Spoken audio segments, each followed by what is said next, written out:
For Ultimate Team coins, check out thefootshop.com. Their link is in the description below. And for a discount on your coins, use Nepo at checkout.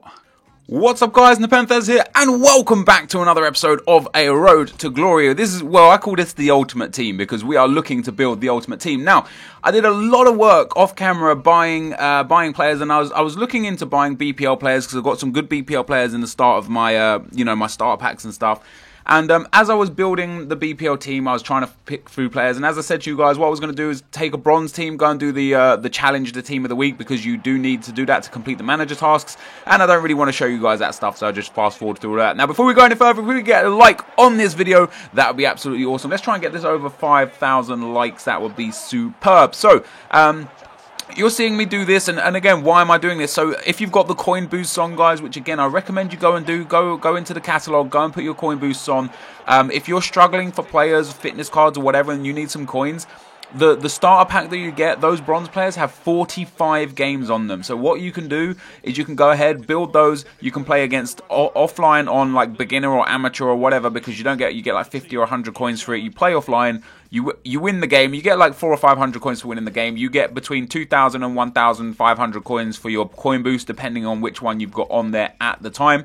And it's just an easy way to generate coins to get that second team for fitness, or to get that, maybe you've got one player that you're missing for chemistry. It's just a really easy way to generate coins to get that. It's kind of like a very easy method to make coins, basically, just playing offline against the AI. I don't recommend you do it a lot, because unless you like playing offline, of course, because for me, playing online is much more fun, much more interesting, and I love testing my abilities against other people. What you're seeing on the screen now is me going through trying to complete as many of the manager's tasks as possible and continue to buy these BPL players. Now, what happened was I got to a stage where I'd bought a couple of players. I was still a few players short, and I wasn't really happy with how the team was shaping up. I don't know why, I just was a little bit unhappy with how it was coming together. I bought Shawcross, and buying Shawcross was kind of the pinnacle for me, because he's not very good. He's got average pace, or poor pace, average defending. He's got good physical, but I wasn't impressed. And paying 1,300 coins for Monreal, which is, I think that's the third time I bought him already, because we bought and sold him, just wasn't cool. So I went back into an offline game, guys, to try and get some coins. I won it 2-0. I couldn't be bothered to play, so I just passed it around the back for the rest of the game. I got, again, the bonus coins, and I was able to buy Angel, and that's why I went into another offline game, because I needed to complete this team before I could go into online. I decided I did not want to use the team, so I sold every single BPL player I had bought. I made profit on all of them, especially the ones that I packed, obviously, but I made profit on all of them. I finished up with something like 16 or 17,000 coins. You see, I bought Monreal for 1,300, sold him for 1,500. I bought Rangel for 1,300, sold him for 1,500. I think I bought Diu for 2,600, sold him for 2,900. I made a bit of profit, and then after that, I bought Adrian there for 400, and I decided to build a Portuguese league team, because other than the fact that they've got terrible centre-backs in the league, the rest of the league is flooded with really decent players for very cheap. So I ended up picking up a whole brand new team. I've still got some coins as well, and it leads us into game number 1 here. So Diego Capel there, Carrillo, who I've got up front. And the reason why I went for Carrillo up front, because I thought to myself, from what I've learned from my main account, you can play players on 6 or 7 chemistry as a striker, even if they're not a striker, as long as they've got good pace and dribbling, and they will still dominate defence. I've got Robin and I've got Bale, and they just absolutely smash people. So I thought, let me give Carrillo a try. I've got Adrian if it doesn't work out to put on for a new game.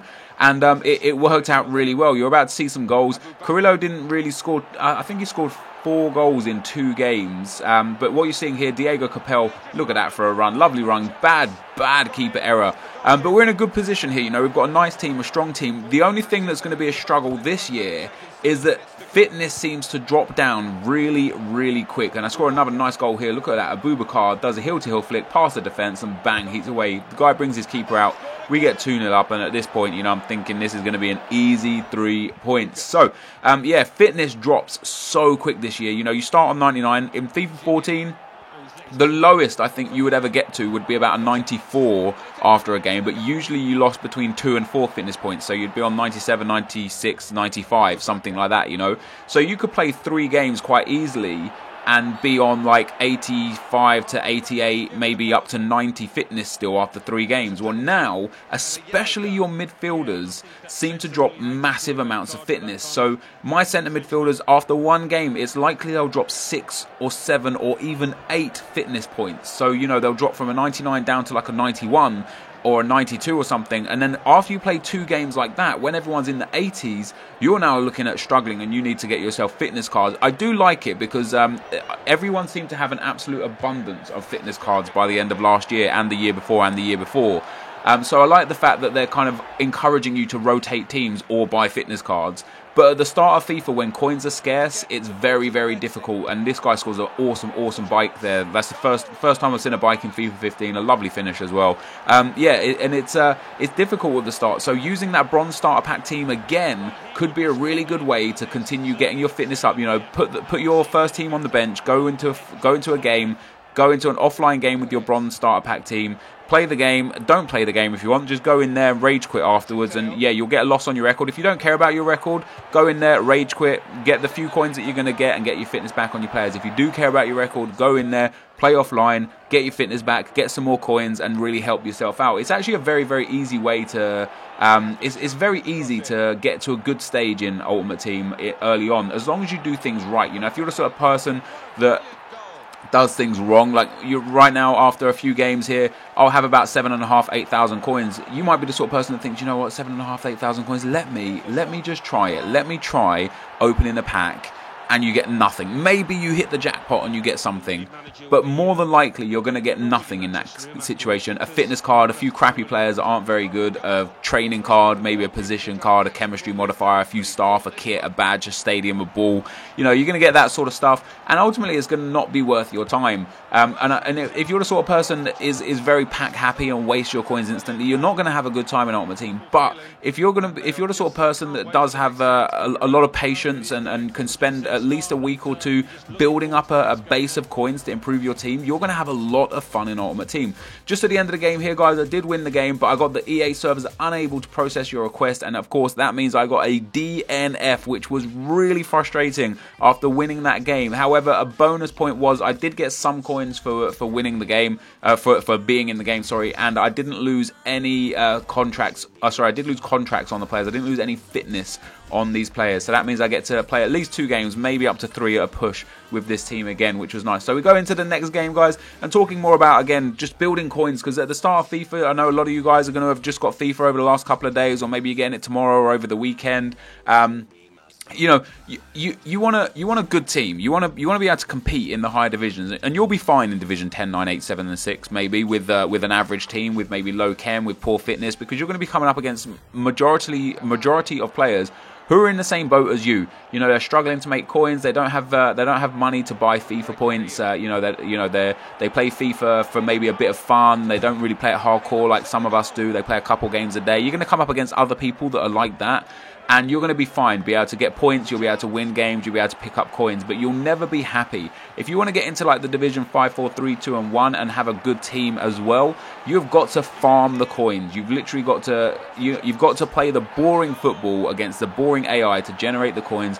You got to wait, you got to trade, you know, you got to buy a team. Like, I've got a good team here. This team won't see me through Division 6 or 5 because it's just not good enough. The centre-backs are terrible. They're really slow. Once I start getting into Division 6 and 5, not only will I be coming up against better teams, but I'll also be coming up against better players, because the players in those divisions have obviously managed to get there as well. So coming up against better players and better teams while still playing with your team that was working for you in Division 10 and 9 is not a good way to go forwards. So I'm going to be looking over the next 5 or 6 episodes to play enough games to basically start building a strong team. Now, there's actually a few leagues this year that I'm interested in looking at, because last year BPL for me was the way forward. I hated the BBVA, and the Bundesliga was good but lacked a little bit of something that I was looking for. But this year, the BPL is very good. The Serie A is very good. And for some reason, EA have absolutely shat on the Serie A this year, and they've downgraded pretty much every goddamn player, which means they're going to be so cheap to pick up, and especially with players like Ibarbo up there as well, and Guarin, who's good, Quadrado, who is a bit expensive but is still very, very good.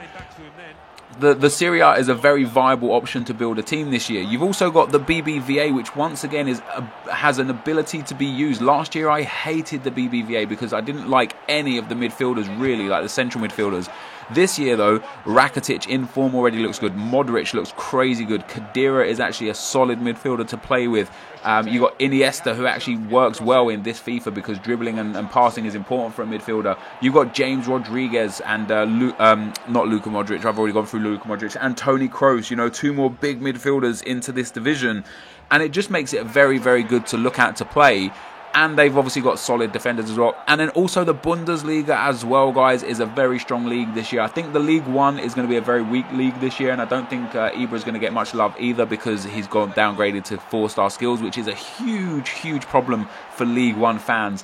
But that's you know, there's a lot of teams that we can look to build for this time around, and we're going to look to build into those. But anyway, guys, this is going to be the end of the video. I did manage to win that game 7-1. I think that guy kind of half gave up at the end there. He was kind of defending, but kind of not at the same time to make it 7-1. But we get a win on the record, even though we haven't lost yet. We got that disconnect from EA, but that is EA for you guys. But this is going to be the end of the video, so thank you guys for watching. Hopefully you enjoyed this. Leave a like, rating, comment, and subscribe to my channel if you haven't already. But for now, guys, I'm out.